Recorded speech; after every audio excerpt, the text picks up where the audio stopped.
So in Bowen, we tend to start on the lower part of the body first before moving on to the upper part. And we tend to start with the basic work on the left side of the body. So first of all, I'm going to do some moves over the thoracolumbar fascia, which is this big sheet of fascia which extends really through his lumbar spine up to here and forms this kind of V down and around his sacrum. And we're also going to be working over the erector spinae muscles, which are these muscles which come up from the lower back all the way up the spine, quite thick, right up and attaching onto the back of his head.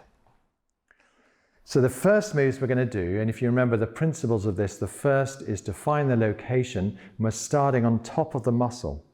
So to get my location, we're just going to feel for the top of the iliac crest here, which is what some people might call a hip bone. And if we drew a line over, we'll come to the spine. And I want to do these moves just a finger's breadth above that. So that's around L5. So if I have my thumbs, I'm going to start on his left side, right on top of the erector spinae muscle, so just lateral to the spine there.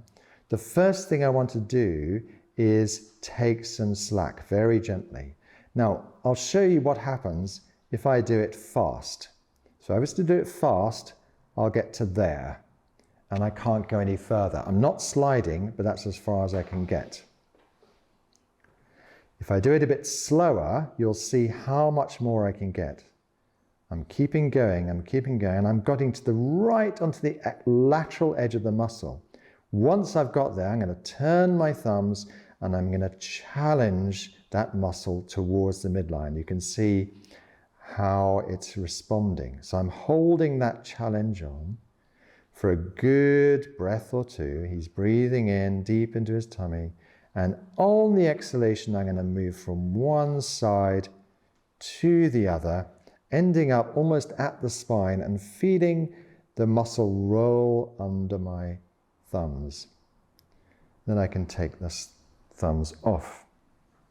So I can use my fingers, my index fingers, for the right side. So again, the pads of my fingers resting very gently on the skin. No pressure with the slack, but do it nice and slowly so I can get right to the lateral edge of the muscle. Using my fingertips to come in and challenge that muscle towards the midline. Asking him to breathe, so he's doing a deep breath in through his nose, all the way out. And as he breathes out, we're going to increase the pressure a little bit. Another deep breath.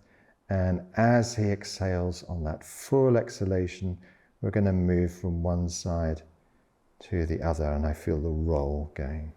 So that time I asked him to breathe twice. And part of the reason for that is when we do these very, very, very slow moves, it really helps put the body into a deep state of relaxation. And that has an effect all the way through the body, not just locally. So depending on who we're working with, we might want to use that kind of slow technique. If you liked this video and you want to see more, make sure to subscribe below and don't forget to hit the notification button.